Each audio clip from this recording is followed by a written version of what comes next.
Assalamualaikum warahmatullahi wabarakatuh. Jumpa lagi dengan saya, Kita Hulayah SPD, calon guru penggerak Angkatan 10 Kabupaten Jepara. Saat ini saya bersama Ibu Indah Pramurti, SPD MPD. Beliau adalah Kepala Sekolah di SMP Negeri 3 Kedung Jepara. Pada pagi hari ini saya akan melakukan wawancara bersama beliau terkait sebagai kepala sekolah dalam pengambilan keputusan berbasis nilai-nilai kebajikan sebagai pemimpin. Assalamualaikum Bu Indah.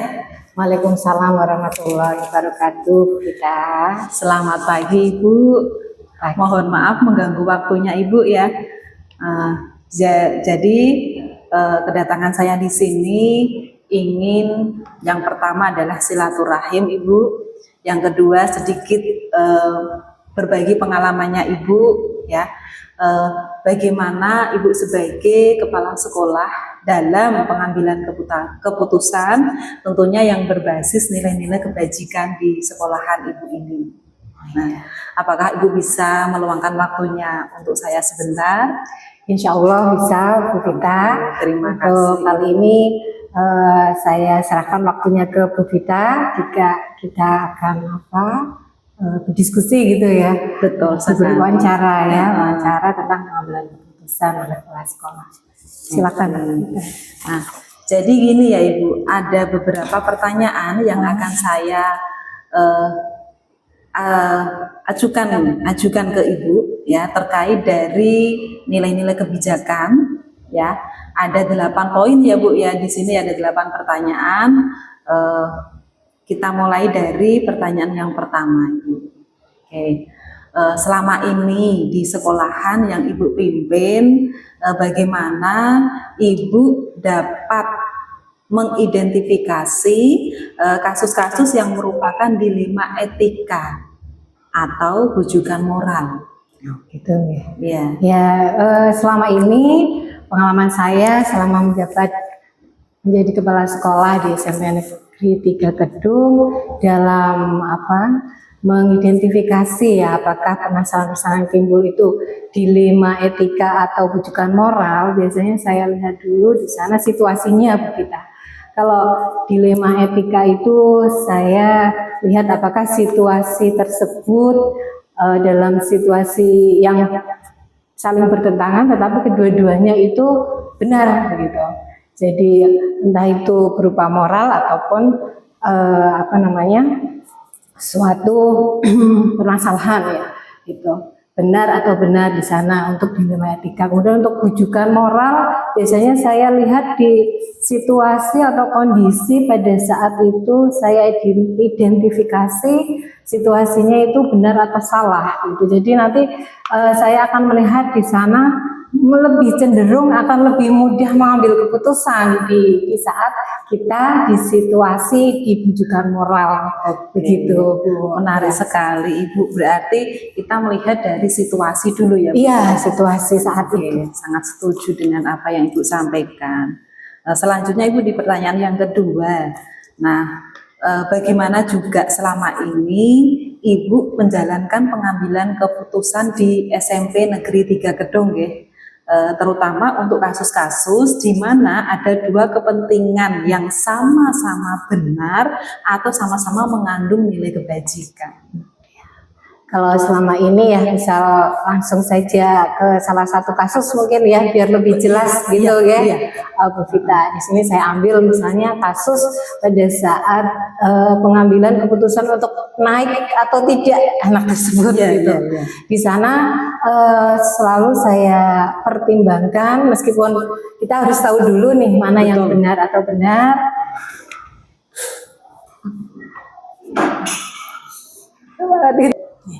Saya ulangi lagi, saya ambil saja untuk kasus pada saat itu untuk pengambilan keputusan apakah naik atau tidak anak pada saat rapat kenaikan kelas dengan guru-guru di sana. Ini kasusnya seperti ini Bu Vita, ada seorang anak yang memang tergolong kalau menurut kami itu disleksia, jadi kesulitan dalam membaca dan mengeja itu membaca, apalagi untuk memahami bacaan. Oh gitu. iya. Jadi mengeja saja kesulitan. Maka kita memang di dalam forum tersebut gitu kita bagaimana ini menyelesaikan, menyikapi dan mengambil keputusan. Kasusnya seperti itu. Nah, di sini saya pada saat itu memposisikan memang sebagai kepala sekolah salah satunya untuk mengambil keputusan ya kita. Dalam mengambil keputusan tersebut tentunya tidak lepas dari apa yang namanya kita harus melihat apakah ini di dalam kasus itu ada yang namanya keadilan sama peraturan ya. Iya. Ada keadilan ini bagaimana gitu atau kita sesuai dengan peraturan. Kalau peraturan memang kalau anak yang tidak mencapai capaian kompetensinya, jadi kan harus tinggal kelas. Tetapi di salah satu sisi itu anak tersebut juga berhak karena masih di fase D. Kita tahu kurikulum Merdeka itu kan sekarang lebih fleksibel sebetulnya. Dan tidak hanya sekedar nilai, gitu. Tidak hanya sekedar nilai, prosesnya yang perlu malah kita harus fokus di sana untuk kurikulum Merdeka. Maka dari itu pada saat itu kita pertimbangkan pada saat itu ya.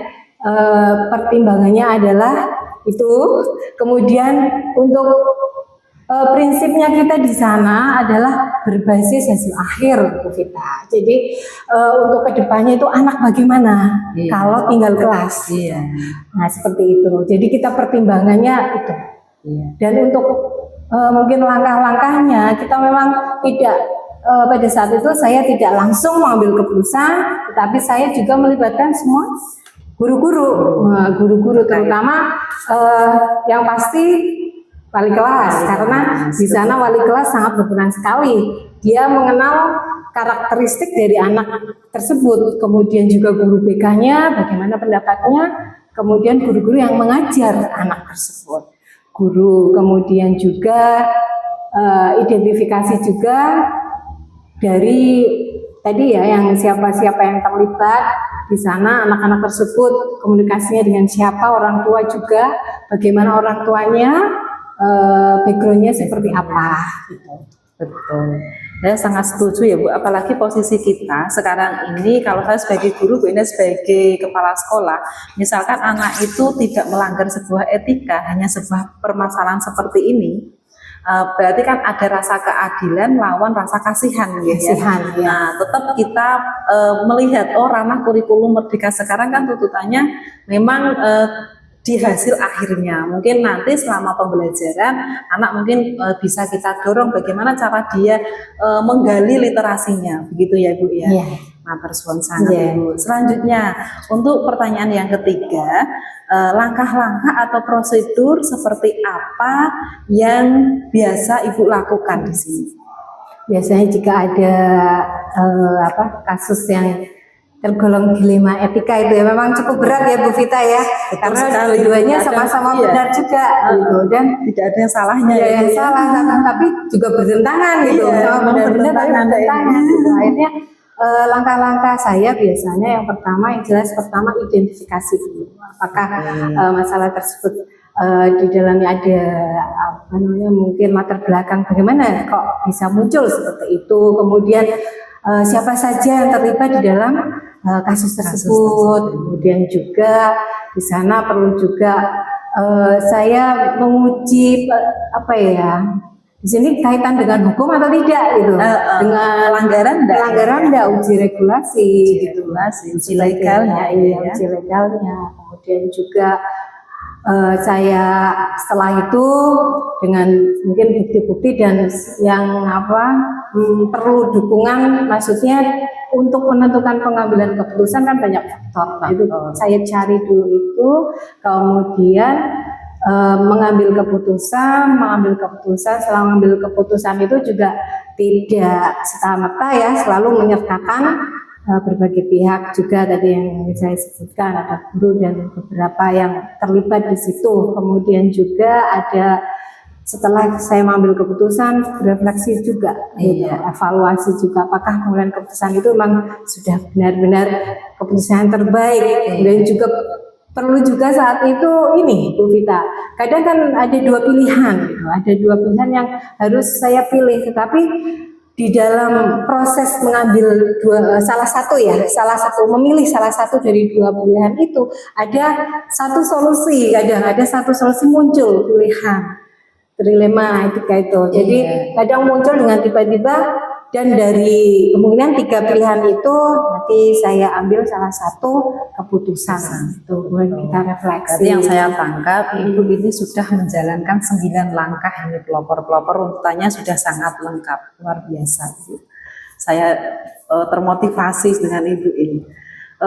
Selanjutnya Ibu yang keempat ya, hal-hal apa saja yang selama ini Ibu anggap efektif dalam pengambilan keputusan tersebut? Kalau menurut saya yang paling efektif untuk pengambilan keputusan selama ini ya, selama kepemimpinan saya, yang pertama adalah selalu melibatkan semua aktor yang terlibat lah, melibatkan itu ya, terutama guru, siswa, dan investigasi itu perlu sebelum melangkah ke tahap berikutnya gitu.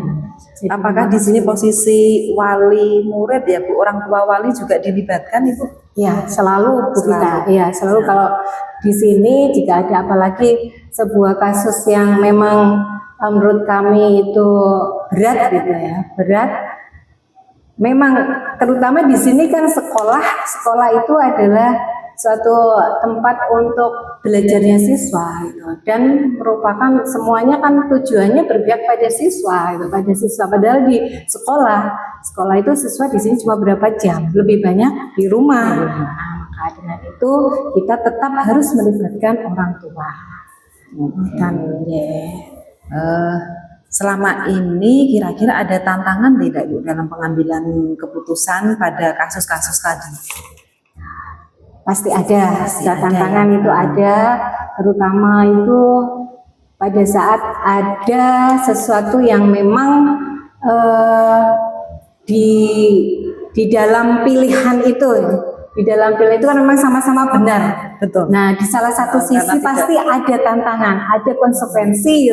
Nah, di situ tantangannya itu untuk menyikapi salah satu pilihan yang tidak jadi pengambilan keputusan. Di sana Bu Vita. Tantangannya. Tantangannya memang itu ya. Menghadapi. Iya, masih ada 3 pertanyaan. Iya. Tidak apa-apa ya Bu ya. Untuk pertanyaan selanjutnya, apakah ya Ibu ini memiliki sebuah tata kala atau jadwal tertentu dalam sebuah penyelesaian di kasus tersebut? Oh iya. Kalau jadwal tertentu itu tidak ada jadwal pasti. Fleksibel ya, tergantung kondisionalnya. Betul ya, pada saat kapan dan waktunya itu kadang kan juga kita tidak tahu. Ya. Berikutnya, adakah seseorang atau faktor-faktor yang selama ini dapat mempermudah atau membantu Ibu ya dalam pengambilan keputusan? Selalu ada ya, yang ini ya mempengaruhi ya pengambilan saya itu. Salah satunya yang jelas itu adalah guru, karena guru adalah mitra saya. Betul. Kemudian siswa dan orang tua. Siswa sama orang tua. Itu yang membuat atau mempengaruhi pengambilan keputusan saya itu. Oke. Nah, ini tinggal satu pertanyaan. Oh ya, tinggal satu. Dari semua hal yang telah disampaikan dalam pembelajaran, kira-kira ini apa nih yang Ibu petik pada pengambilan keputusan dilema etika? Nah ya, jadi menurut saya ini ya dalam pengambilan keputusan dilema etika yang pertama memang sebenarnya itu memang pengambilan keputusan yang berat gitu, karena sama-sama mempunyai nilai moral yang benar semuanya gitu, tetapi di sini dengan adanya dukungan dari berbagai pihak, kemudian juga dengan mungkin dari langkah-langkah yang selama ini saya lakukan gitu akan menunjang mungkin ke depannya saya akan lebih baik lagi, lebih bijaksana lagi dalam mengambil keputusan dalam hal ini dilema etika gitu, kita. Oke. Nah, kayaknya dari pertanyaan itu sudah terjawab lengkap oleh Ibu semua. Di sini kok saya semakin ini ya termotivasi dari Ibu ya. Dari dulu Ibu, saya tuh paling senang dengan Ibu kalau melihat tugasnya panjenengan. Wah, saya bisa nggak ya seperti Bu Endah? Dan pangestunya bisa lah ya Bu. Bisa, pasti bisa Bu Vita. Saya doakan pasti bisa dilancarkan, dimudahkan. Ya, semoga bisa lah mengikuti jejaknya Bu Amin, Endah. amin. Amin. Demikianlah hasil wawancara saya bersama beliau untuk memenuhi tugas modul 3.1 terkait dengan tugas saya sebagai guru penggerak. Guru penggerak, bergerak, menggerakkan. Saya sama Bu Endah mengundurkan diri. Assalamualaikum warahmatullahi wabarakatuh. Matur suwun sanget.